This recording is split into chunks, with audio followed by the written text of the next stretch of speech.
received our 40 acres and a mule, and we're going to be making the legal case for reparations today, part two.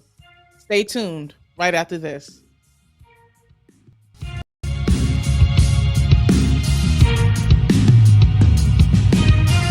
That Corbin and Corbett legal team fighting for the rights of the people. That father-daughter team investing in the youth when the system ain't treating them equal.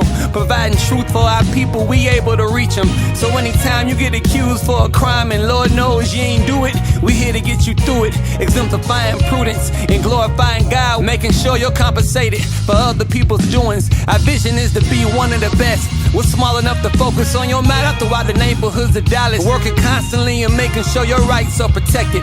A firm team of lawyers, aggressive, effective. A team that has your back in the courtroom. Two well-spoken black lawyers in the courtroom. Investing time and resources when it's evident that you were treated wrong. Now you walking out of Dallas courtroom with a settlement.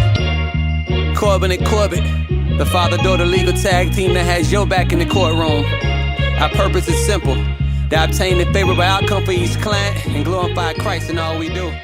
Our vision is to be one of the best and most...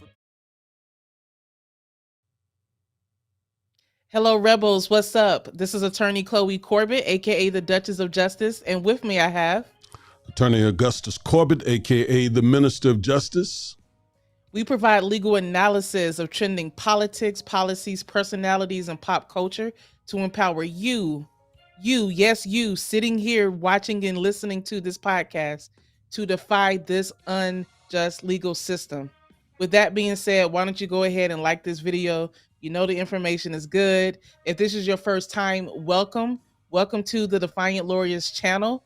We are a father-daughter legal channel. We are a father-daughter law firm. We practice together, and we provide analysis of all the trending news that is happening today from a Black perspective. So if you're new, welcome. Thank you. If you are a returning rebel, thank you for joining again. We're going to be in part two of our topic in our 3-series topic, which is making the legal case for reparations. Last week, we talked about just an overview of reparations and kind of the history of why African Americans, why Black descendants of slaves did not receive reparations, and we gave our definition. So we're going to be continuing in this 3-part series today, and then we're going to conclude it next Saturday. So with that, Dad, what's up? How's it going? How are you doing today? I am doing so well, Chloe Corbett.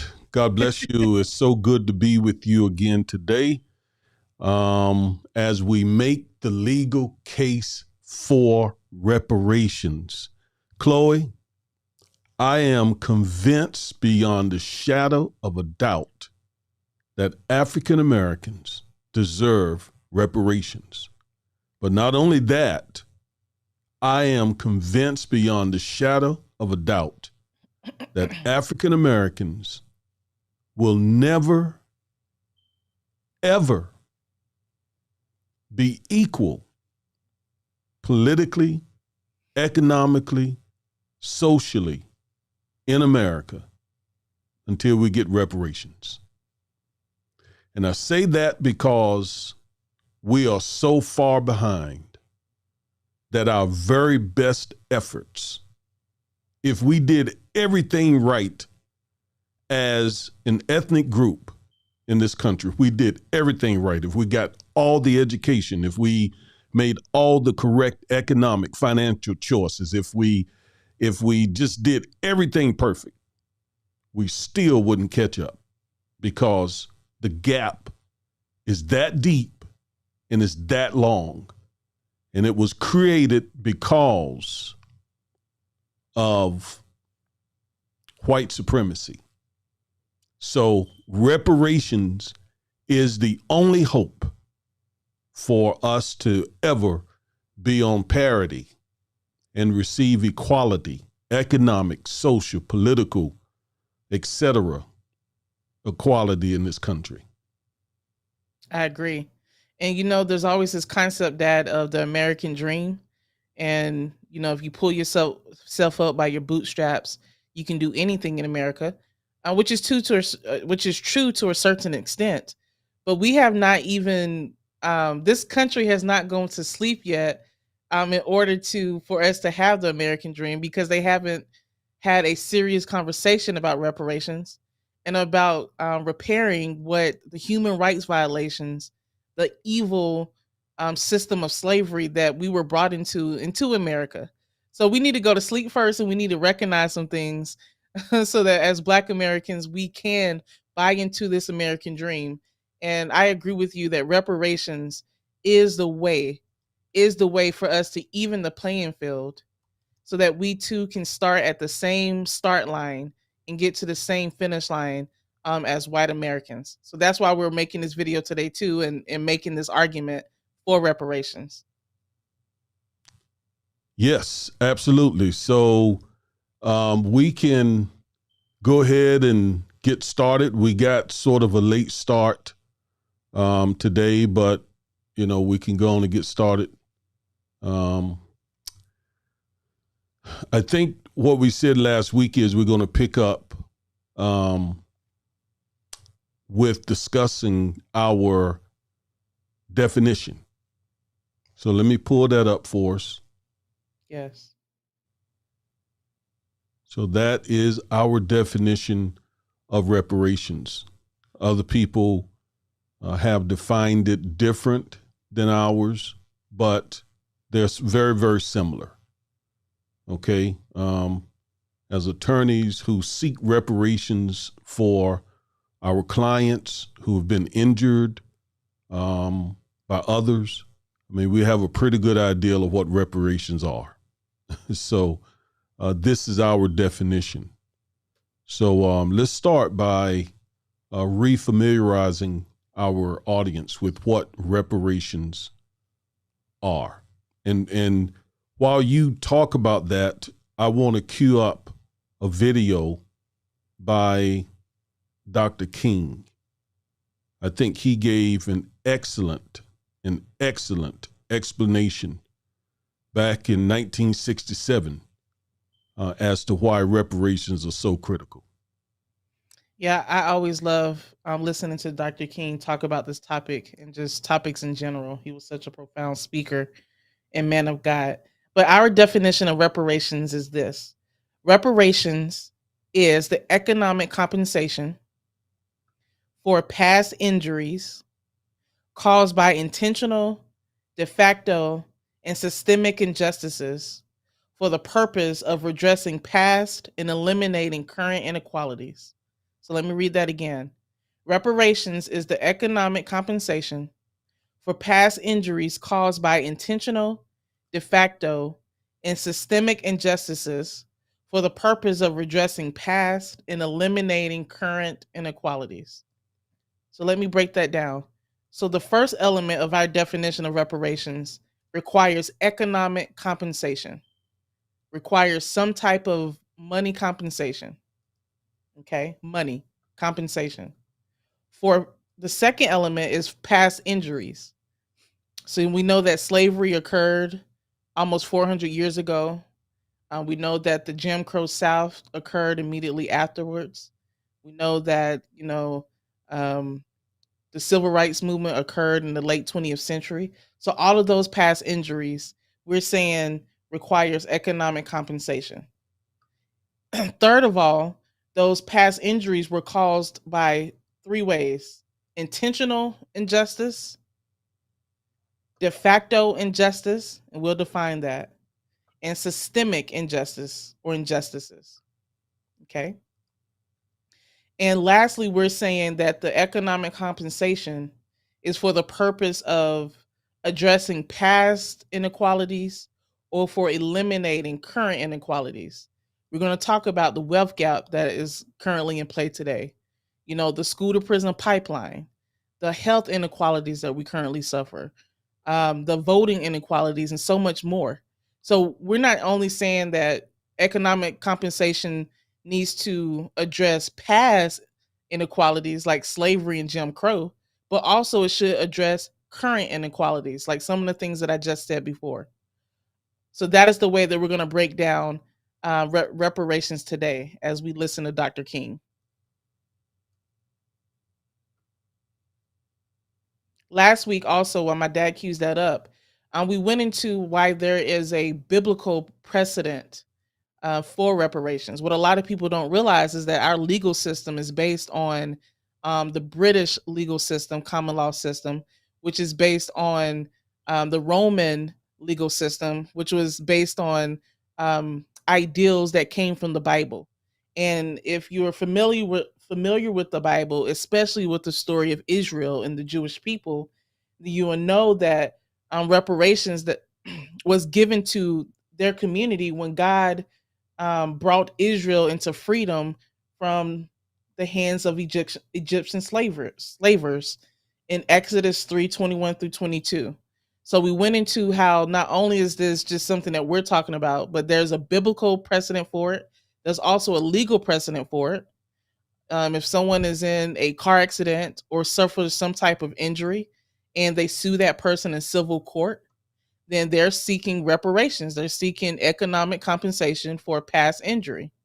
Also, if a person is a victim of a crime, that person, the person accused who committed the crime against the victim can be ordered to pay restitution and or reparations. Restitution is a type of reparations. So this idea is not anything that is foreign in American culture.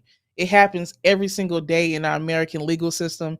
It happened in the Bible, which a lot of Americans claim to follow. So this is not absolutely not foreign at all. We also talked last week how a lot of other communities, minority communities in our country, have received reparations. We talked about how the Native American communities have received reparations in the form of land that they were given, billions of dollars of money, economic compensation that they were given. We talked about how the Jewish people, after the Holocaust, how the American government entered into agreement with European nations to give the Jewish community reparations. Last week, we talked about the Japanese community, how after the internment camps, there were programs and plans that the American government put on to give that community reparations as well. What is the one community in this country that have not been given true reparations? That's the Black community. And then you wonder why. This is not a foreign notion, reparations. Reparations has been given to many other minority communities in our country. But when you talk about it when it comes to Black folks, that's where there's a lot of pushback. Again, it goes to the perception of Black people in this country. So we talked about all of that last week as well.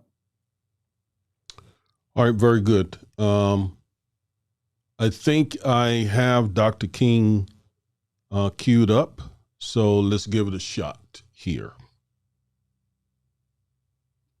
The excuse. What is it about the Negro? I mean, every other group that came as an immigrant somehow, not easily, but somehow got around it. Is it just the fact that Negroes are black? That's a part of it, and that grows out of something else. You can't thingify anything without depersonalizing that something. If you use something as a means to an end, at that moment you make it a thing and you depersonalize it. The fact is that the Negro was a slave in this country for 244 years. That was a willful thing that was done. The Negro was brought here in chains, treated in very inhuman fashion, and this led to the thingification of the Negro. So he was not looked upon as a person. He was not looked upon as a human being with the same status and worth as other human beings. And the other thing is that human beings cannot continue to do wrong without eventually rationalizing that wrong. So slavery was justified morally, biologically, theoretically, scientifically, everything else. And it seems to me that white America must see that no other ethnic group has been a slave on American soil. That is one thing that other immigrant groups haven't had to face. The other thing is that the color became a stigma. American society made the Negro's color a stigma, and that can never be overlooked. So I think these things are absolutely necessary. The other thing is that America freed the slaves in 1863, through the Emancipation Proclamation of Abraham Lincoln, but gave the slaves no land or nothing in reality, and as a matter of fact, to get started on. At the same time, America was giving away millions of acres of land in the West and the Midwest, which meant that there was a willingness to give the white peasants from Europe an economic base. And yet it refused to give its black peasants from Africa, who came here involuntarily in chains and had worked free for 244 years, any kind of economic base. And so emancipation for the Negro was really freedom to hunger. It was freedom to the winds and rains of heaven. It was freedom without food to eat or land to cultivate, and therefore it was freedom and famine at the same time.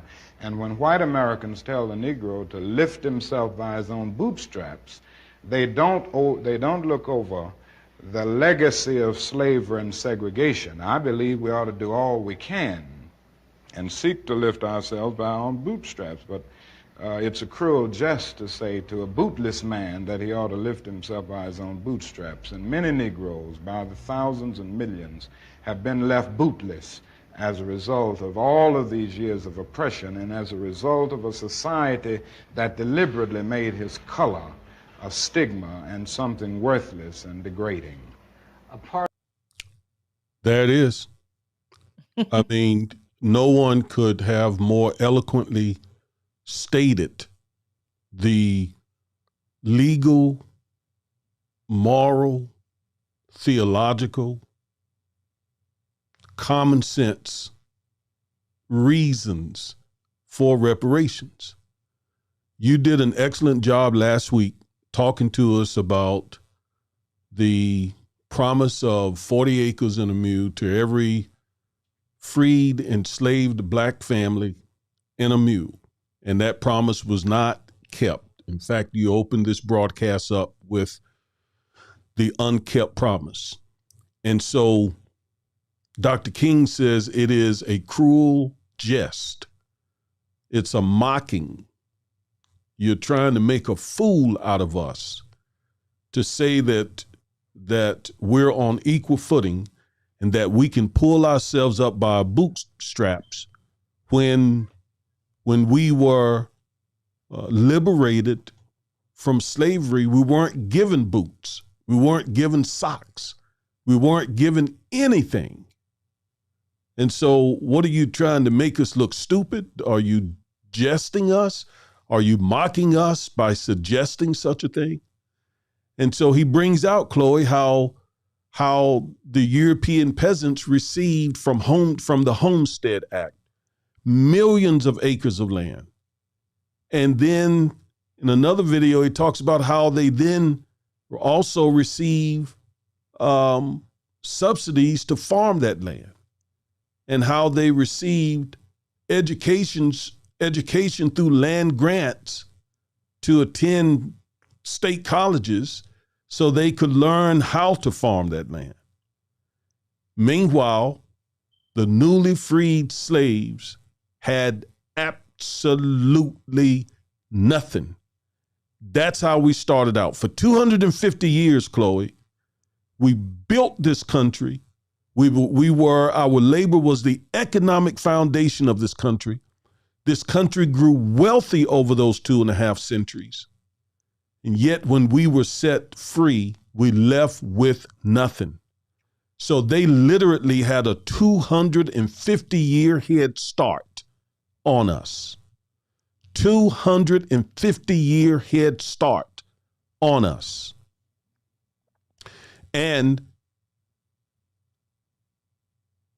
there has been another 150 years of Jim Crow and another 60, 70 years or so of systemic racism. And that's why I said early on, and you agreed, that without reparations, the African American will for always be, as a whole, second-class citizens in this country. Now, you got some people, LeBron James just became a billionaire. You got Michael Jordan, who is a billionaire. You got Oprah Winfrey, who's a billionaire.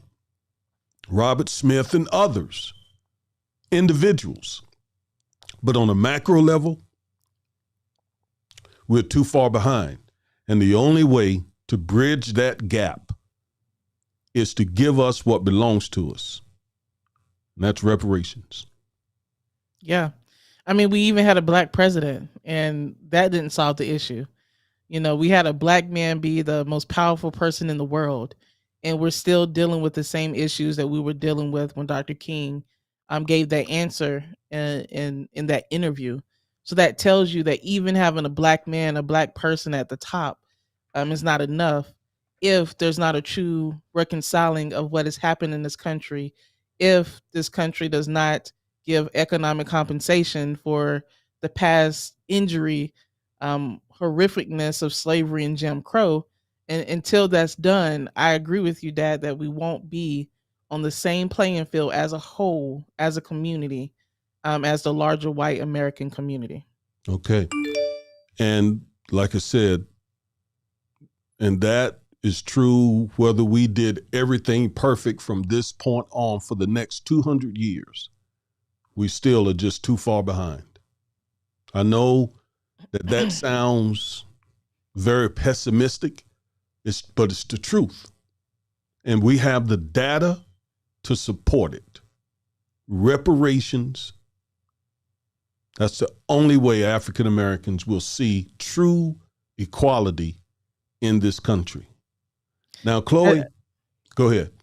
I was just going to say we have to give a little credit to the American government, because directly after slavery, there was that decree that seized about 400,000 acres of land and, you know, was given to some newly enslaved black folk.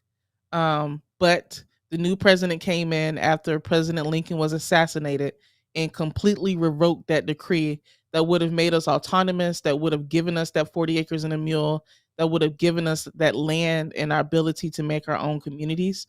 So that just shows that, look, American ideals are very lofty, and we can talk in pretty terms about how this is the nation of freedom and the Declaration of Independence and the U.S. Constitution.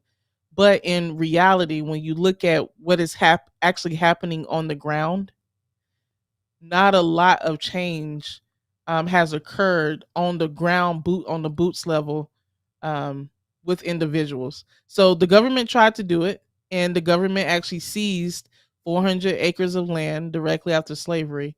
However, a racist president came in and completely changed all of that. And then we know that President Lincoln was assassinated.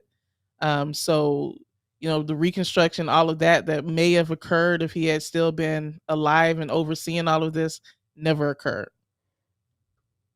Yes.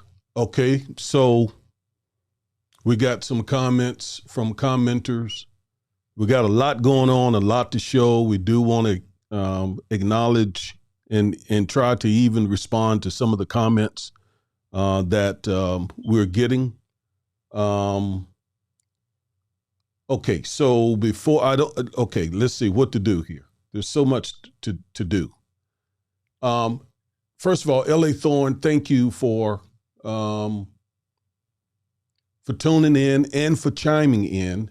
And L.A. Thorne asked several questions that we're going to get to. In fact, I'm itching to get to them. But hold on, we want to get at a certain place. Now, Chloe, we're doing this in observance of Juneteenth, which is going to be celebrated. We're going to celebrate Juneteenth next Sunday. So we did part one of this, given the legal case for reparations last week. This is part two. Next week, we're going to do part three. That'll be the day before Juneteenth. Okay. Ironically, this past week, I was in the city where Juneteenth actually began. I was in the city of Galveston, Texas. The wife and I badly needed some time away, so we went down to Galveston Island and spent a few days on the beach, and it was lovely. It was lovely. Now, I'm from North Carolina. I grew up on the Atlantic Ocean.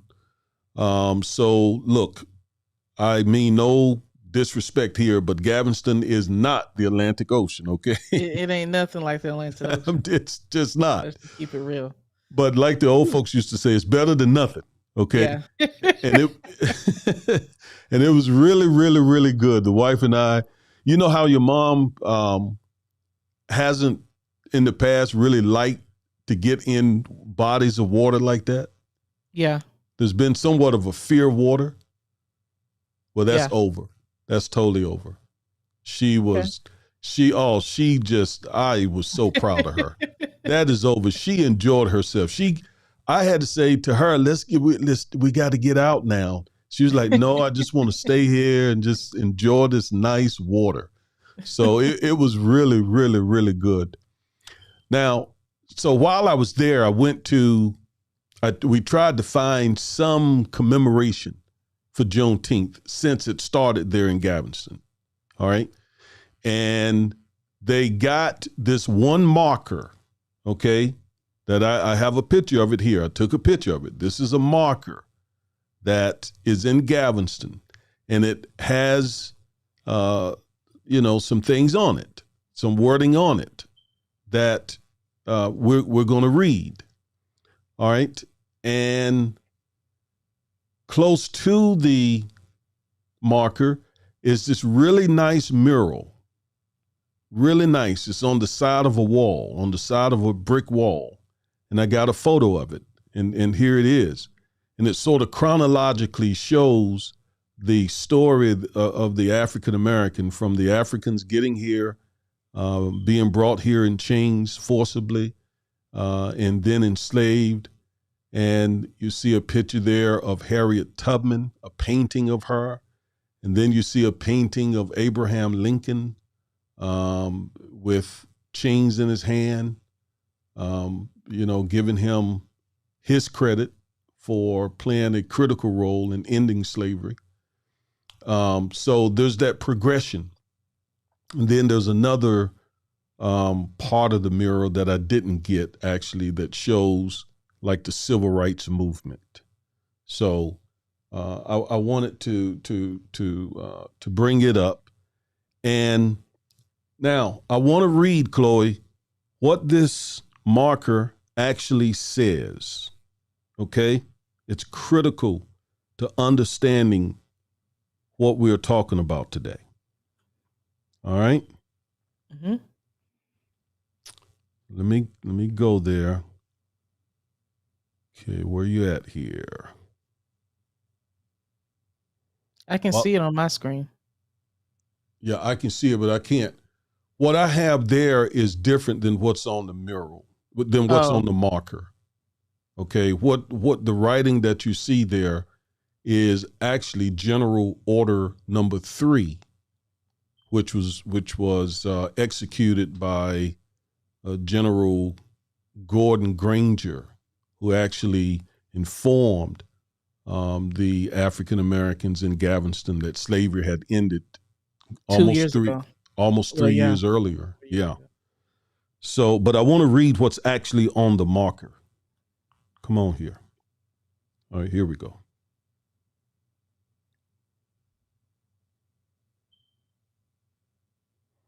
All right, Juneteenth, commemorated annually on June 19th. Juneteenth is the oldest known celebration of the end of slavery in the U.S. Emancipation Proclamation, issued by President Abraham Lincoln on September 22nd, 1866. So that's when the Emancipation Proclamation was issued, September 22nd, 1862. Announced that on the first day of January 8 AD, 1863. By the way, that's where we get our watch night tradition. You know how African American churches do watch night? Mm-hmm. Well, it's because the Emancipation Proclamation went into effect on January 1. So I didn't know that. Yes. So watch night is really, it's commemorating how our people were looking for, 12 a.m. January 1. They were watching out for that. Okay. All right. On January, the first day of January, AD 1863, all persons held as slaves within any state in rebellion against the U.S. shall be then, and by the way, we see here that the Emancipation Proclamation only affected African Americans who were citizens of rebel states. So it didn't completely abolish slavery. That didn't happen until the 13th Amendment was added. Shall be then, thenceforth, and forever free. However, it would take the Civil War and passage of the 13th Amendment to the Constitution to end the brutal institution of African American slavery. After the Civil War ended in 1865, most slaves in Texas were still unaware of their freedom. And of course, the plantation owners didn't tell them, right? So they got almost 3 more years of free labor.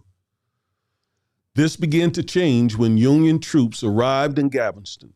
Major General Gordon Granger, commanding officer, District of Texas, from his headquarters in the Osterman Building, Strand and 22nd Street, read General Order Number 3. Now that's the writing that you see here. We're going to read that.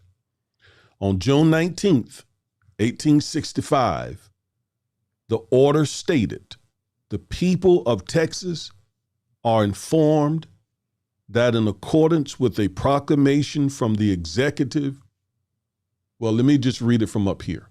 The people are informed that in accordance with a proclamation from the executive of the United States, all slaves are free. This involves, watch this, an absolute equality of personal rights and rights of property between former masters and slaves, and the connection hereto existing between them, because that between and become that between employer and hired labor. The freed are advised to remain at their present homes and work for wages. Watch this. They are informed that they will not be allowed to collect at military posts and that they will not be supported in idleness either there or elsewhere. Right. Yeah. So so yes, while he made the announcement, he insulted these newly freed folks at the same time. And it just rubs me wrong to hear him say something about idleness. The people who had literally worked the land for 250 years, he was now calling them idle. Idle, yeah. The idle people were the folks who enslaved somebody else to do their work. Yeah. Right? Yeah. So although he did a good thing, he was still a white supremacist in his heart. All right? So absolute equality stands out to me in this order.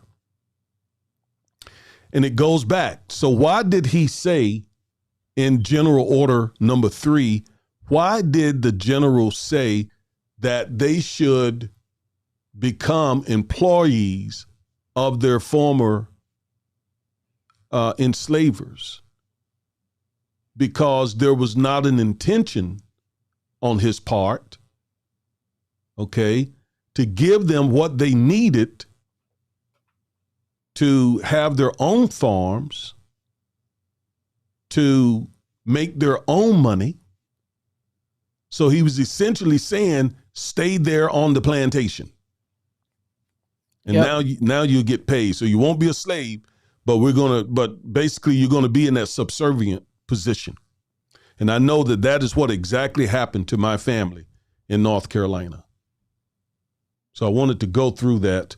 And again, absolute equality, that is on the side of the wall there in Galveston at Strand and 22nd Street, where they got just this marker and the mirror on the side of the wall. That's the only thing that memorializes such a critical day for the African American community. Well, again, it's pretty words, but it no real effect, honestly. Just like you said, and not the free black people, they did not even become really employees. That's when um sharecropping began and things like that. So a And different contract type of, labor. yeah, yeah, contract labor. So it sounds good on paper. It sounds good him reading it out, but in actuality, there was not absolute equality whatsoever. I mean, just by the last couple sentences in that order, it shows you what they thought about African Americans. Okay, so we free you all now, but now you can't be coming to the military post and just sitting around, hanging around. Y'all need to stay with your former slave masters and keep working. Um, so again, it's just a pattern of America, saying things in words but not really following by actions. So in the book, Free From Here to Equality, the book quotes Ida B. Wells. She says, quote, "The Civil War of 1861 to 65 ended slavery.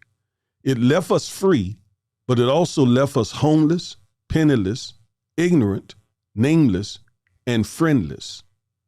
Russia's liberated serf was given 3 acres of land and agricultural implements with which to begin his career of liberty and independence.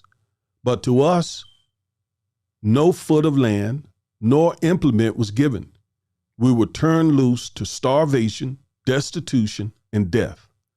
So desperate was our condition that some of our statesmen declared it useless to try to save us by legislation, as we were doomed to extinction." That was her estimation of the conditions of the newly freed slaves.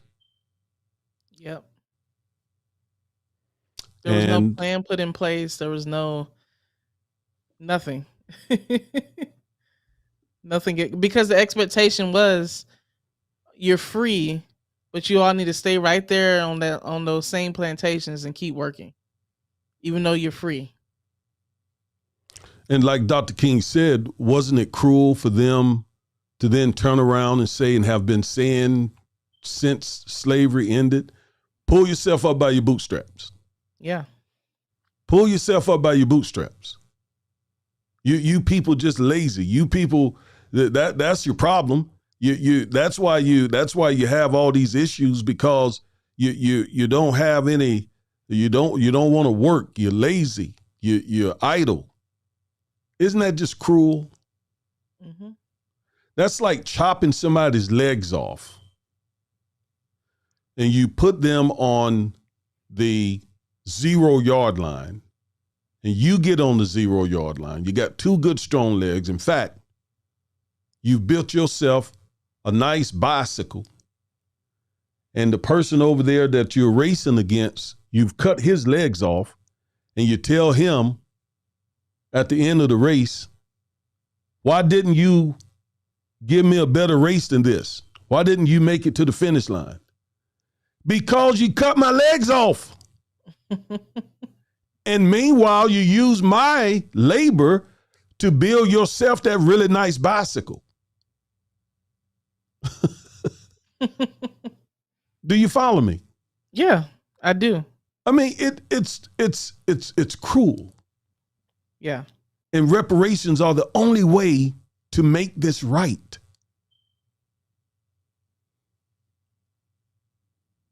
Yep.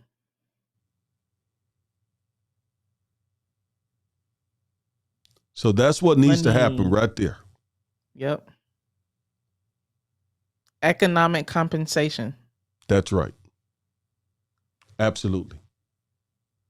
And that can take the form of many types of many ways. I know we're going to get into that a little bit more, but whether it be, direct monetary payments or settlements or waiver of fees, many types of forms that economic compensation can be had. So we'll get into that more, I think, leading into next week. Well, Chloe, one of the frustrating things as we talk about reparations is the ignorance around racial inequality, and not just by white people, but by blacks as well. Yeah. There are some blacks who hear the word. We know whites, many whites are not for reparations. I mean, that we know that, and we expect that, quite frankly.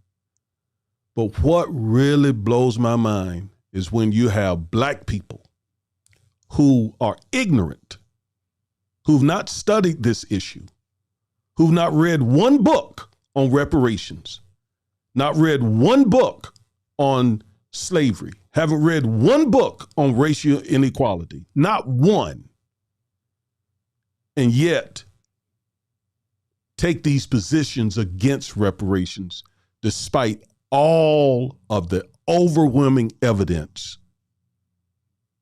that support our demand for reparations. So let's look at a couple of those. Yeah. Just like this slide shows, there are a lot of wrong beliefs about racial inequality in this country, and a lot of people just don't know about the financial disparity that is occur between white households and black households. And I think we have a slide for that next, talking about, does racial financial disparity exist? A Pew Research Center survey conducted in 2016 reveals the prevalence of these mistaken beliefs. Researchers found that large proportions of both whites and blacks affirm there is no lingering racial financial disparity. An astonishing 38% of blacks contended that blacks are at least as well off or better off financially than whites. Among whites, the proportion sharing that opinion was 42%. So basically the same percentage of whites and blacks feel that blacks are at least well off or better off financially than white people, which is, I mean, it's absolutely astounding. And absurd. Yeah. It's ignorant because the data shows completely opposite of that. Yeah. Yeah. And I think it's also too because there's a lack of financial literacy. A lot of people don't know what net worth is. A lot of people don't know what an asset is versus a debt. A lot of people don't know about the stock market and investing. So I don't so in black culture Which there's is a great point. Yeah, because in black culture we tend to try to show off that we're wealthy by our things, by Exactly. being consumers, by having these cars, by having Jordans, by having jewelry, all of that. But then when you look in our bank accounts or you look at our portfolio, we don't have anything in stocks. Yep. We don't have a Roth IRA. We don't have any land. We don't own our home. So I think this is just my speculation that black people are saying this because they're seeing, the rappers and movie stars and even middle class black people having the BMWs or having jewelry and all of that, but not knowing what true net worth is. Well, but I agree with you, and that's why that ignorance frustrates me, because rather than expressing these uninformed opinions, go study. Go read. That's not cool today, Dad. That's old school. That's not cool. And reading is not cool. Reading is not cool. Not now. Not in this culture. Being on social media is cool, and listening to, your favorite celebrity, what they have to say, or these pundits. Not doing research and getting into the articles and the books and looking at these studies. That's not cool anymore. Most Americans don't do that, including black people. They just go based off of what they hear and what they see on social media. Well, then be wise enough to keep your uninformed opinion to yourself until you go and do your homework, your research, so that, the Bible says, no one knows a fool is a fool until he opens his mouth. Okay? That's in Proverbs. All right? Yeah. Now, Chloe, if you want to, go ahead and read the other side. I want to go back to L.A. Thorne's questions. Okay. Are blacks treated fairly in courts, banks, etc.? No. But in addition, 38% of white respondents to that to that study, believe the nation has already made all, policy changes needed to give blacks equal rights with whites. A majority of white respondents thought blacks are treated as fairly as whites in the courts. More than 70% of whites thought that blacks are treated similarly to whites when applying for a loan or mortgages in the workplace, in restaurants, and when voting in elections. That's absolutely astounding that almost half of those white respondents first thought that all the policy changes that were needed to give blacks equal rights had been done already. What? Reparations, the George Floyd and Policing Act, voting statutes, so many. So as of 2016, when they answered, they thought everything had been done, all the policy, we don't need any new statutes, no laws, no new court opinions to give blacks equal rights. And then on top of that, for 70% of white people to think that blacks are treated similarly with mortgages and loans, we know how these banks are. So wow, my mind is confounded on those statistics. Yes, and we're gonna show why all of that is just such foolishness. All right, now let's go to one of these. I'm getting an Amber Alert. Let's go to L.A. Thorne's question here. So, how would you defend blacks owning slaves? And when the Civil War ended, both black and white slave owners got compensated for their loss. That is what I would call a red herring. Because we know, or at least I do because I've studied, that the overwhelming majority of plantation owners were white. And the scarce, minimal amount of black folks who owned other black folks in slavery is really inconsequential. We appreciate the question. We appreciate the input and asking the question, but it is a question that, again, it's a distraction. It's a red herring. We're talking about 250 years almost of slavery that was written into the U.S. Constitution, that was based on the argument that black people are inferior, that black people are subhuman, that black people are 3/5 persons. And most of the people who therefore enslaved blacks for those 250 years, the overwhelming majority of them were white. Now, L.A. Thorne also asks, will you ask the Native Americans who held you longer in bondage, long after the whites, for reparations? No, because the Native Americans suffered a grievous injustice as well. Because the same whites who forcibly brought blacks to America and enslaved them are the same whites who violently robbed Native Americans of this land. So unfortunately, some Native American tribes did participate in slavery. I think they did so, from my research, meant that they did so trying to sort of appease and somewhat try and be in solidarity with the Europeans. And obviously they did so out of ignorance. But why in the world would African Americans ask Native Americans for reparations when Native Americans, in many ways, have suffered a grievous injustice, you could argue worse than African Americans, by the same people?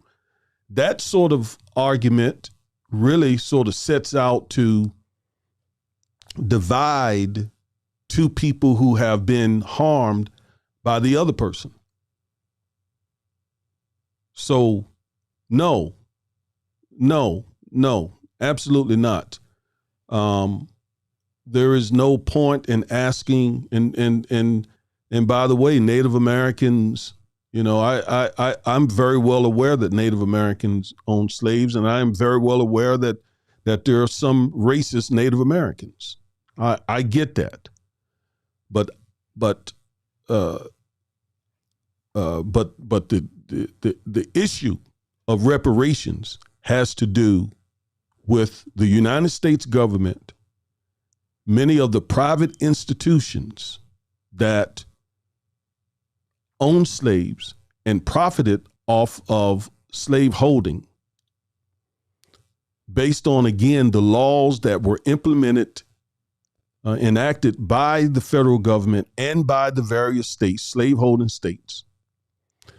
And once again, I'll repeat it ad nauseum,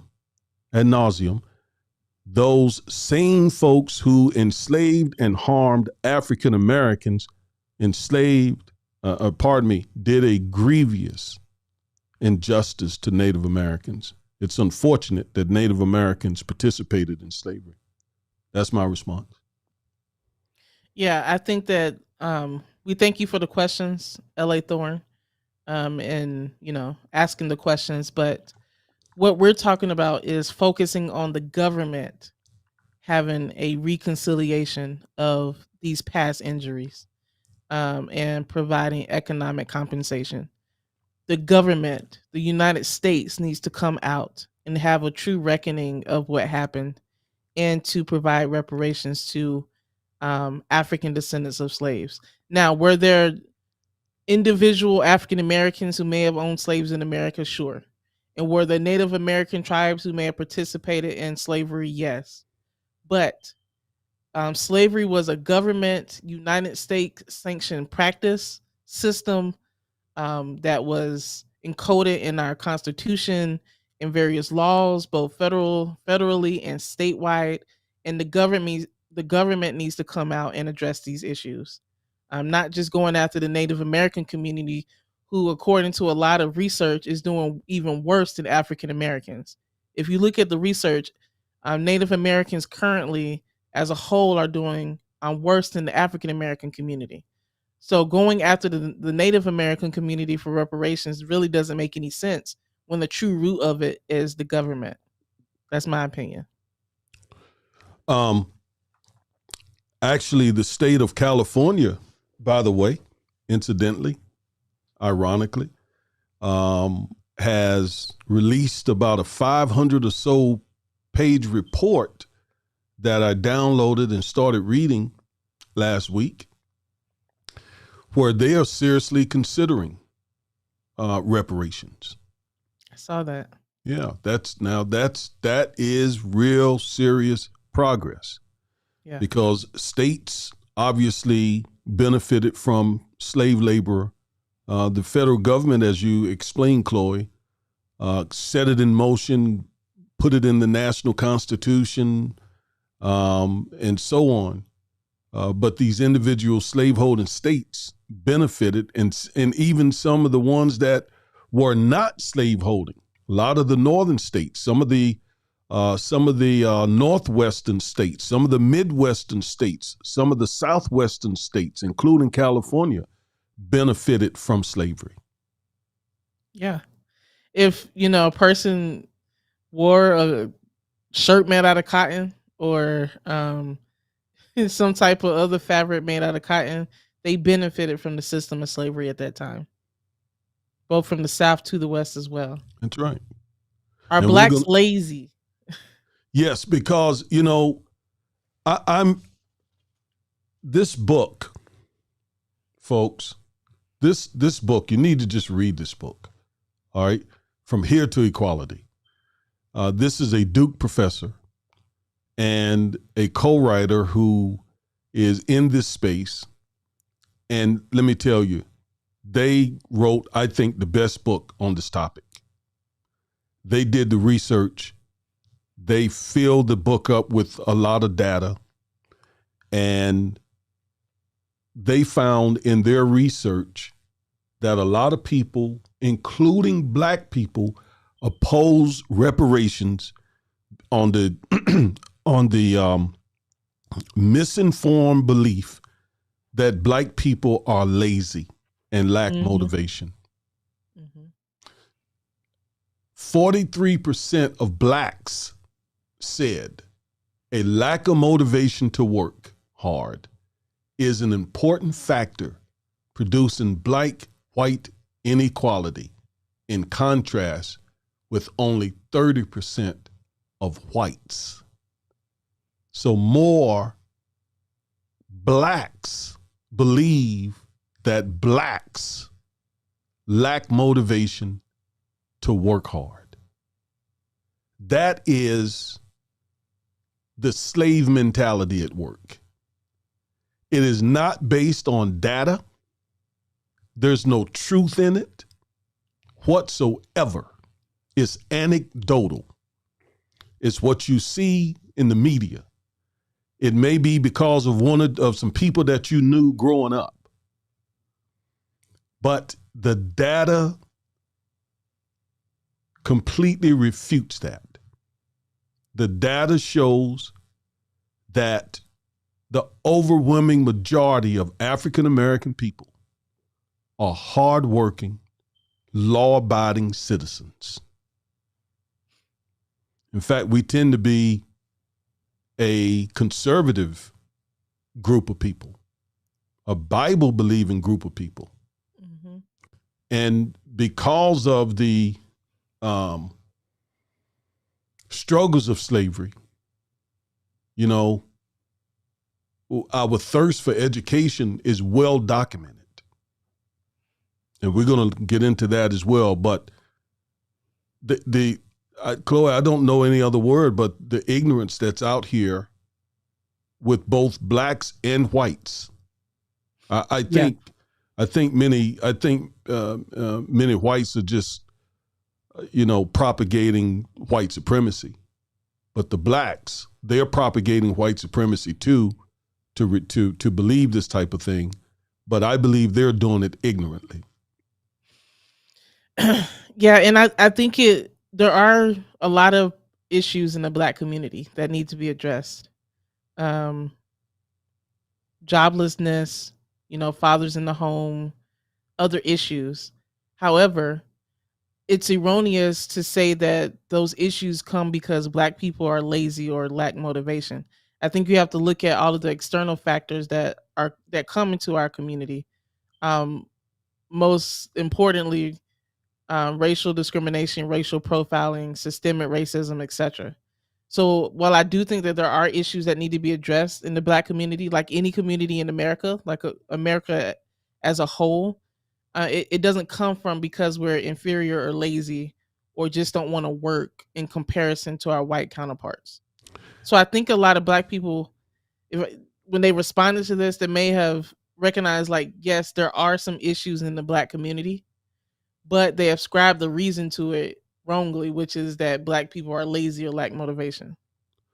Well, the data is completely, totally non-supportive of this notion that Black people lack motivation to work hard.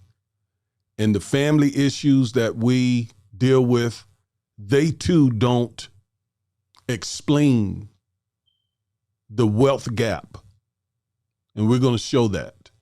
We're going to show that in some of the data that we're going to look at today. So here's something else. So wealth is the best single indicator of the cumulative impact of white racism over time. Data from the 2016 survey of consumer finances indicates that median black household net worth, $17,600, is only 1/10 of white net worth, $171,000. That means, on average, that for every dollar the middle white household holds in wealth, measured by assets like homes, cash savings, and retirement funds, the middle black household possesses a mere 10 cents to every dollar. That is not because black folks lack motivation to work hard. That is not because black folks are dealing with, as you indicated, some issues, including single parent families.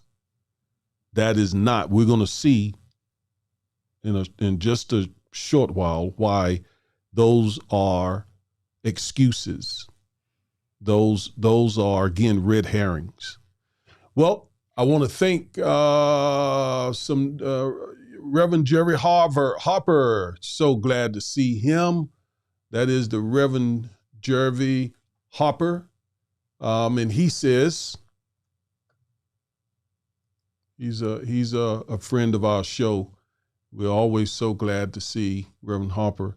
He said Dr. Claude Anderson has a book, Powernomics. Very familiar with Dr. Claude Anderson's book, Black Labor, White Wealth, and Dirty Little Secrets. You know, Dr. Anderson is all over YouTube telling the truth on these issues. So thank you for that. Thank you. Yes, and Reverend Harper says facts. So Chloe, go ahead while I deal with some of these comments. Yeah, I do want to point something else out about this this survey. This is talking about net worth. We know that a lot of black people are doing well today. A lot of black women are professionals, are in professional fields. So are black men, and we're making more money. But net worth, a lot of people don't realize, is your assets minus your debts. And because so many black families don't have net worth to be able to put their kids through college so they don't have to get debts. So even a black professional who has a good job, a good paying job, has a good income, but then if they have, 6-figure student loan debt, then that will subtract from their assets, which means that their net worth is lowered. So even though we're doing well, we may be making good income, good money.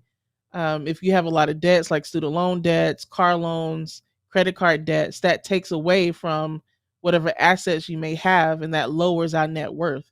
So we may have a home, we may have some money in savings, but we may have a high asset to debt ratio that gives us this $17,000 net worth number. But some people are just on the spectrum where they don't have any assets at all, and it's just mostly debt. So I just wanted to point that out as well. In fact, it's predicted. Economists are predicting that by 2050, African Americans as a whole will have zero wealth. Zero. Which means their assets and their debts are the same.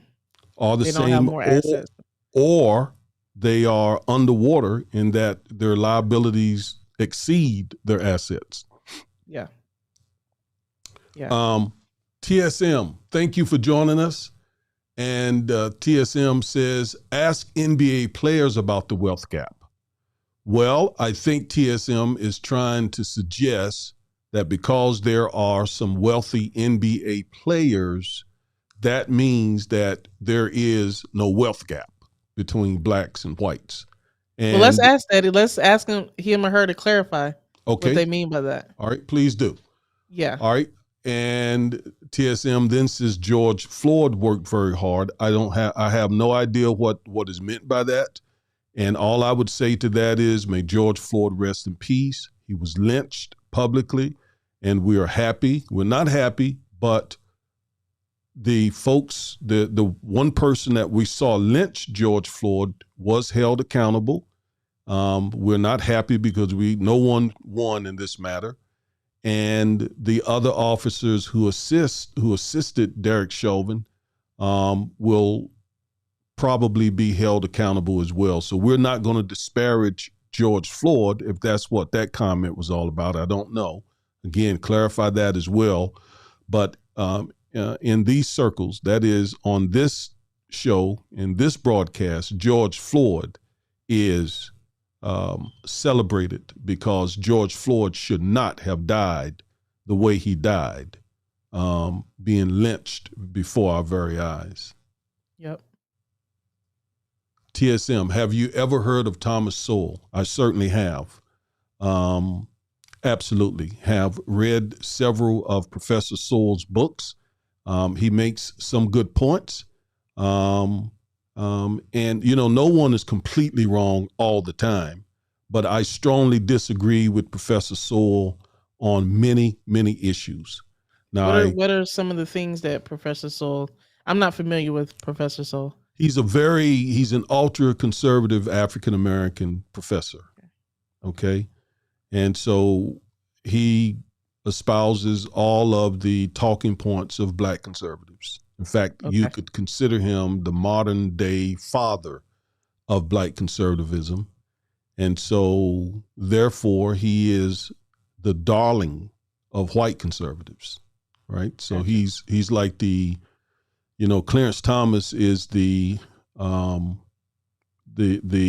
person on the highest court of the land that white conservatives celebrate. Thomas Sowell is like the thinker. He is the professor. He is the one that writes the books and offer the academic reasons for Black conservatism. And of course, again, whites love him.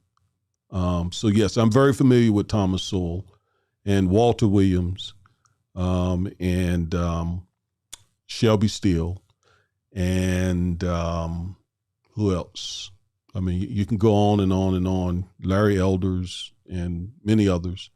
And the reason why I'm familiar with these people, TSM, is because you may assume that I am a Democrat and that I am a liberal, a progressive. And if you made that assumption, you would be very wrong. I am not a Democrat. I am not a conservative, a Republican. I am a committed Christ follower. And as a committed Christ follower, the Bible informs my beliefs. Not a political party. I'm not a partisan. I strongly disagree with Republicans on some issues and strongly disagree with Democrats on some issues. And then I strongly agree with both parties on issues, which is why I'm neither. I'm neither. I'm an independent voter. I've been both. I was a Democrat and I was a Republican. And I'm now neither. And that is best for me because, again, I think they both miss things on miss it on some very important issues. So I would generally say that I'm probably right of center. Okay, probably right of center. So I know about these people. So don't make those assumptions if that's what you're doing, TSM. Don't make those assumptions. Most Black people are probably lean conservative, and therefore agree with some of what Thomas Sowell says and agrees with some of what Clarence Thomas says and so forth. But just don't paint us with a broad brush. Go ahead, Chloe. Yeah, I would say I'm not a Democrat or Republican either. I have issues with both. The issue is that, and I'm not going to get too far into this, but the issue is that we only have a two-party system. So while a lot of African Americans probably do agree with some conservative issues, not probably, a lot of Black people do have some conservative ideals. We tend to vote more Democrat because those are the only two options that we have, Democrat, Republican, and the Democratic Party often associates itself with the issues that we're talking about, like racial inequality, reparations, etc. Even though they don't do enough either. So don't just like I just want to all that to say, don't paint us all with a broad brush. We do, as a community, have some very conservative traditional values. We tend to vote more Democrat because they're the ones usually that talk about these race issues. And so I see problems with both sides. So we're coming from this from a not from a Democrat or a Republican perspective, but a Black perspective as Black professionals, Black lawyers in this country. Yes, very good. TSM says to both of you, thanks. I think he's saying he's a white guy, 66 years old, youngest of 5, beat by black kids in Chester, Pennsylvania for years. I'm sorry that happened to you. That should not have happened. At all. And, that was a bad thing. And hopefully you will not use those experiences to look at blacks in a particular way. Thank you for sharing that with us. Let me ask, do you think that experience kind of formulated your view of Black people, if you don't mind sharing, or the Black community? Great question. TSM goes on to say that Thomas Sowell, 90 years old, still very cognitive. That's right. He is.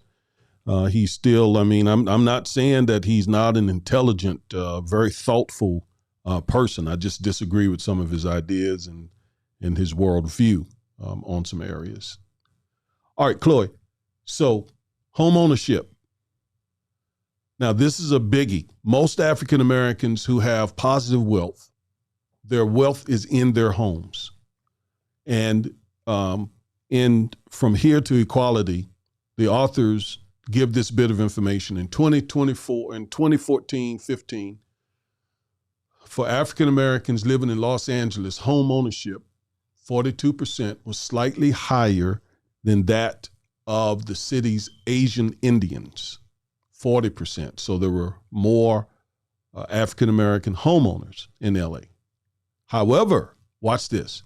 The median Asian Indian household net worth was $460,000, as opposed to only $4,000 for African Americans, less than 1% of the former or of the Asian Indians. So blacks in LA were more of them own homes. But because blacks tend to have all their wealth in their homes, whereas the Asian Indians have their wealth in their homes and stocks and bonds and businesses and mutual funds, et cetera, they tend to have more net worth, as you've explained what it is. Yeah. Right? Okay. Let's move on. Okay. What happened here? Oh, what is going on? Is that the end of our slides? I think it is. So a major point of this is Black folks, we need to get in the stock market. We need to get IRAs. We need to get invested in stocks and mutual funds and bonds, all of that. We need to get financially literate so that we can, just as individuals, we can even this wealth gap as well and get on the same playing field.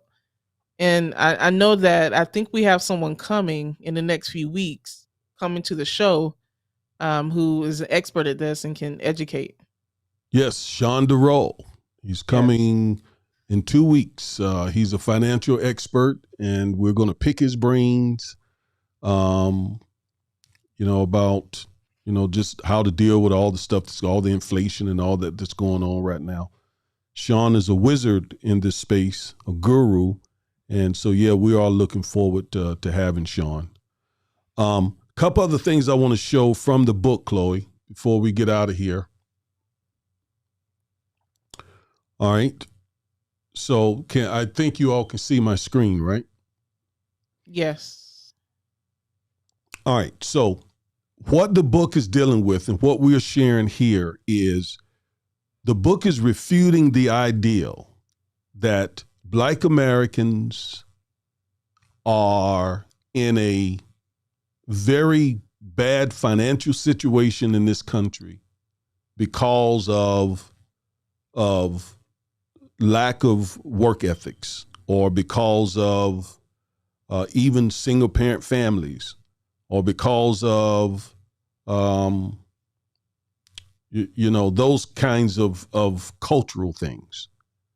The book is making the point that it's not those things that attribute to this big, big, big wealth gap. That is what white conservatives want us to think, and black conservatives too, like Thomas Sowell, by the way, and Walter Williams, those gentlemen. Okay? This professor refutes that. He says, nor do differences in family structure provide headway in explaining black-white wealth inequality. Now, here's what he says. Single white women with children have as high a medium net worth as black women with no children. Single white women with children have higher medium net worth than black women with no children. Single white parents have more than 2 times the wealth, $35,000 at the medium, of married black parents, $16,000, which is less than 50%. The professed economic benefits associated with having the ideal family type do not translate into closure of the racial wealth gap. Being a stable, married, 2-parent black family far from evens black and white wealth levels. Now, obviously, the professor is not making the point, him and his co-writer are not making the point that the black community he's not saying the black community doesn't need more stable, married, 2-parent black families. No, anyone in their right mind is in support of that. Okay? Anyone in their right mind knows that, a 2-parent black family, stable black family, is, for the most part, better than single parent families. Mm-hmm. He's saying, even when we get all that right, even when we're educated, got 2-parent families, made all the right decisions, got graduate degrees and all of that, it still does not account for the black-white wealth gap, and it won't close it. Okay, that's his point. All right, let's go back. Furthermore, he says, there are vast differences in wealth between black and white women. For example, older, over 60 years of age, single black women with a bachelor's degree have a median net worth of about $11,000, while single white women with a college degree in the same age range have $384,000 in median net worth. 2 women, both with college degrees, 1 white, 1 black. And the one that's white got, 20, 30 times more net worth, more wealth than the black one. And that said, they're over 60. So that means that that single older black woman doesn't have a lot in retirement. I mean, you're over 60 and don't have a lot in retirement, versus the white woman who probably has something in retirement, the cash, home, all of the other assets. So that's another issue as well, the lack of retirement funds for those 2 women who are over 60 years of age, even though both have a college degree, even though both bought into this American dream of going to college and getting a degree. I mean, the differences are just, wow. So that's why this book is invaluable at refuting some of these reasons that are offered to say reparations are not the way to go, that they're wrong. Because And some people may say that, like, why are you all talking about this? Why are you all talking about the wealth gap and all of this? How does this relate back to reparations and back to slavery? It relates back to what Martin Luther King said. We started without boots. The American dream told us, pull yourselves up by the bootstraps, but we started out without boots, straps, or socks. So because of that, that's why you're seeing these wealth gaps that we're going through with all of this data. This is just proof and evidence on why there needs to be reparations, because of the wealth gap that was started because we didn't start at the same starting line because of slavery. And it shows, Chloe, that systemic racism is still a huge Yeah. factor Mhm. in the daily life of African Americans.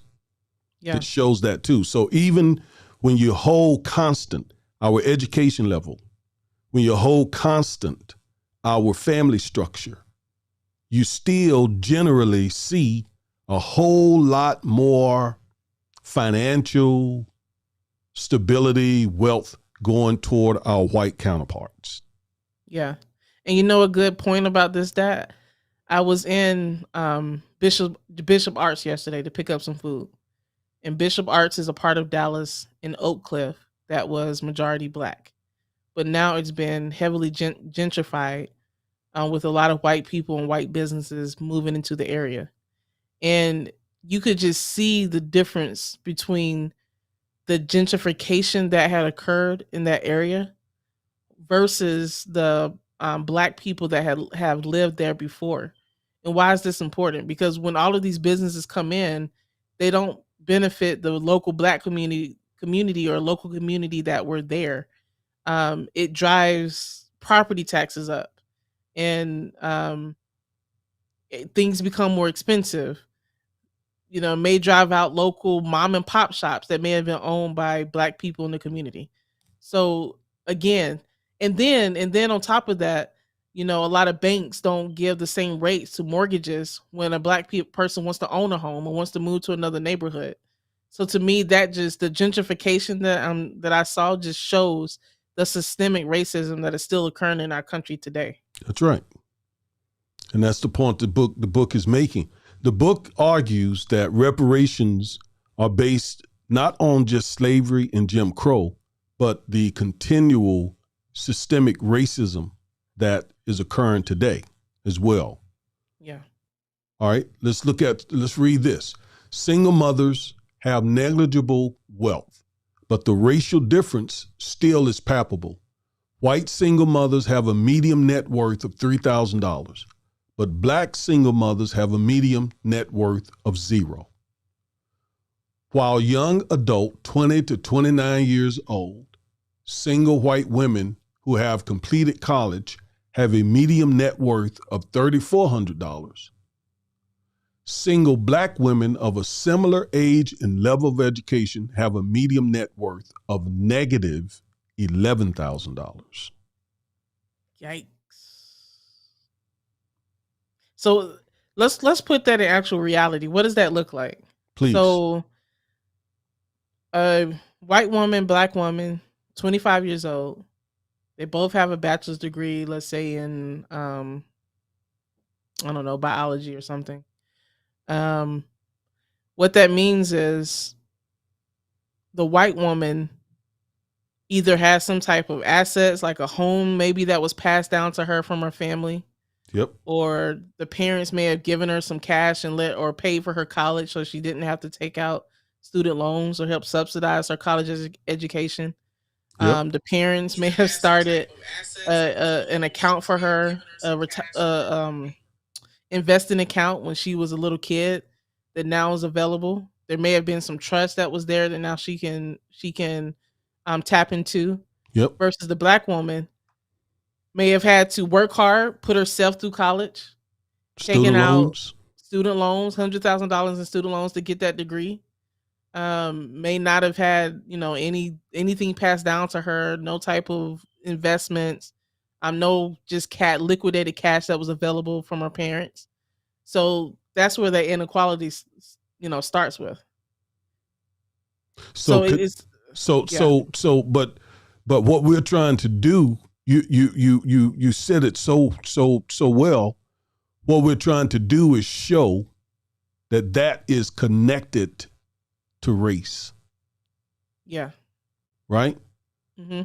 And we're trying to do it in a little bit of time with all this data. And that's why I keep saying, read. This is a good book here to go and get a copy of.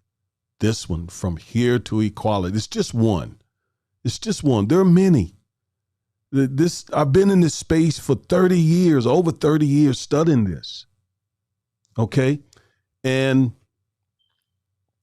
so there is a racial component to these inequalities that we're talking about here. Look at this. Black household heads with a college or university degree have about $10,000 less in median net worth than white household heads who've never completed high school. Blacks What? who, yes, yes, Wow. yes, yes, yes, yes. So black households with a college degree have $10,000 less in net worth than white households who never completed high school. That's right. Do y'all get that, guys? Wow. Okay. Blacks who are working full time have a lower medium net worth than whites who are unemployed. Oh my gosh.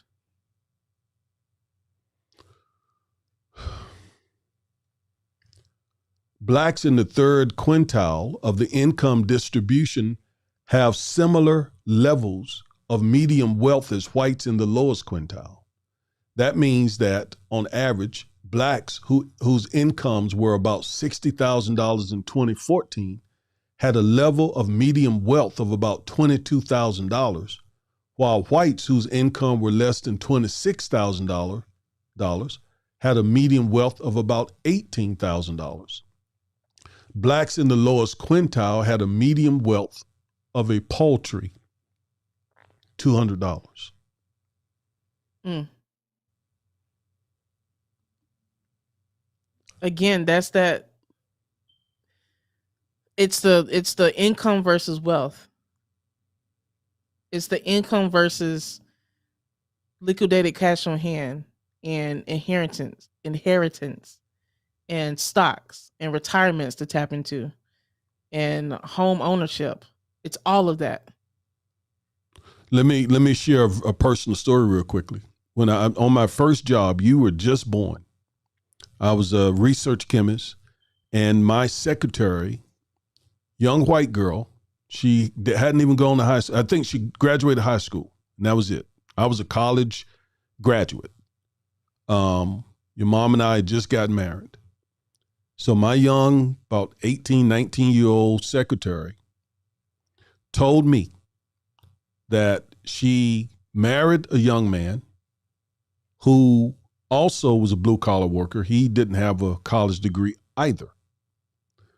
But she said they had bought a home and they put $50,000 down on that house because she said her parents gave her $25,000 when she got married, and his parents gave him $25,000 when they got married. And so they put that 50 toward the house, and they had a 5-year plan to pay that house off completely. Mm. This was a white girl, about 19 years old, my employee, my secretary, making much less money than me. But her family, as you were just saying, was able to give her something my family absolutely were not able to give me any of that. Do you follow me? It reminds me of the Donald Trump when he said he got a small loan of how much money was that? $1 million. Just a, That's what just we're a talking small amount of money. Yeah. To start life with. Yeah. A little more. Another manifestation of America's huge and growing wealth divide is evident in the scale and type of Black corporate ownership. The major Black-owned businesses, retailers and service providers primarily, garner less than half of 1% of the country's total corporate retail sales. Less than half of 1% of the country's total corporate retail sales. In 2014, the top 100 Black-owned firms identified by Black Enterprise magazine grossed less than $30 billion as a group. In comparison, the top revenue-generating white-owned corporation, Walmart, grossed $482 billion, 16 times the combined revenue of the top 100 Black-owned firms. Walmart's gross revenue were more than 1/2 of the total incomes received by all Black Americans during the same year.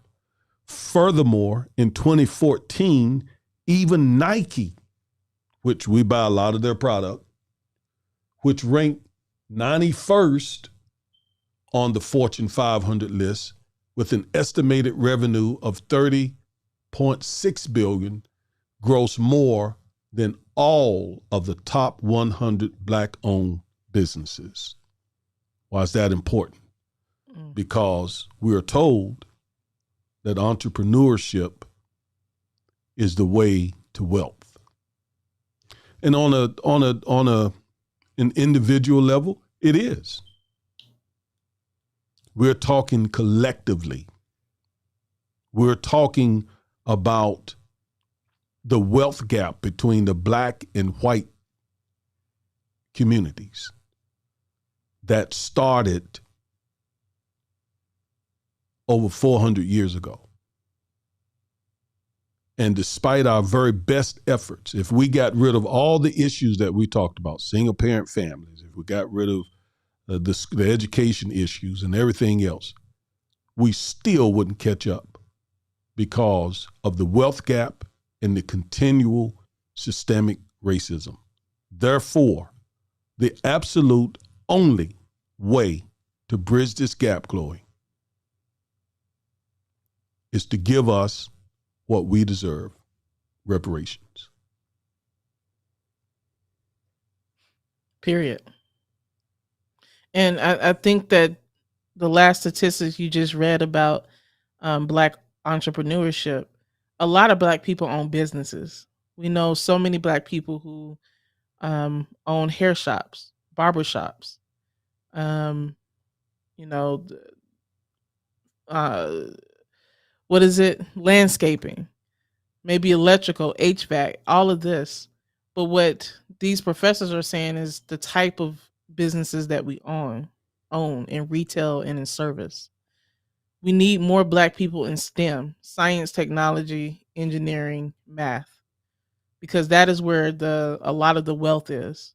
You know, with the Apples, with the Microsofts, with the Teslas, with those type of corporations. We need more of a focus on STEM, getting more Black kids, more Black people involved in STEM professions and starting STEM businesses so that we can tap into, you know, all of this, the highest quintile of these corporations as well. Yes. Okay. Just one more. In 1968, twice as many white households as Black households had an income of $100,000 and $2,008 or more. 50 years later, the relative proportions have not changed. It is still the case that about twice as many white households as Black households have an income greater than $100,000. Moreover, Black household incomes remain mired in the vicinity of 50, 55 to 60% of those of white households between 1967 and 2012, so far at least 45 years. Again, there is just only one way to explain this, and it is systemic racism. All right? Yep. So it's the only way. And the only way to rectify it, the only way to solve it, to correct it, reparations.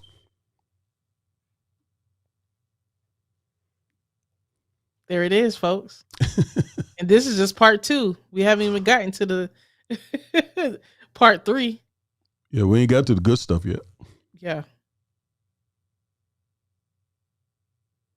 We're not going to come to you all with a bunch of anecdotes, a bunch of opinions, talking points.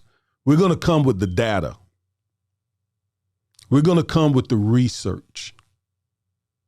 We're not concerned about the rappers, the NBA players, the few in Hollywood who are doing very well. We're not going to get distracted by that. We're talking about the Black community collectively.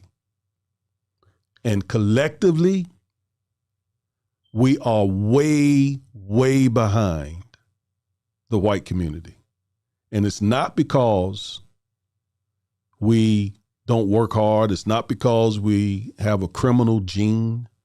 It's not because we have a lot of babies out of wedlock. Those are things, of course, we need to address. But they don't attribute. They don't explain the numbers that we just raised with you. Because we saw even college-educated Black women do worse than college-educated white women of the same age. So that refutes that right there, right by itself. Yeah. We're going to come with the facts, guys. Keep in mind, we are attorneys. We have to have evidence in court. We have to be able to back up our arguments. The judge is not going to want to hear just a lot of our opinions. In fact, that would not suffice at all. The judge is going to want to know, okay, what does case law say? What does legal precedent say? What type of evidence do you have to back up the arguments that you're making? So that's what we try to do with this show as well. It's not just a lot of our opinions, like a lot of other shows or that you see on YouTube or on social media. We're facts-based. So next week, we're going to finalize this series, making the legal case for reparations. You saw here the evidence. You saw the data. You saw the huge disparity between Black net worth and white net worth. You saw it for yourselves. And we encourage you all to go read that book, From Here to Equality, so that you can see it for yourselves and do research for yourselves. And not only just take our word for it, but research yourself, see for yourself, see what we're talking about. And it becomes clear the more that you research and look into this, that reparations must be done in order to get the Black community on the same playing field as the white community. Yes. So thank you all for tuning in. Want to shout out TSM. Thank you for tuning in and all your comments. The last thing that TSM said, pardon me, is ignore my facts. No, we're not ignoring your facts at all, TSM. We just have a show that we're trying to get to and some information that we're trying to dispense. We appreciate all that you said. Thank you for tuning in. Shout out to Alicia for tuning in. Reverend Jerry Hopper, thank you, sir. And all the rest of you. It was exciting having you again today. Chloe, always enjoy coming with the heat, baby, with the heat. Yes. Right? That's what you're going to get on this show. That's right. So listen, Like, share, subscribe. Like, share, subscribe. The Defiant Lawyers. Until next week, you all be good. Peace. Peace. God bless y'all. Bye.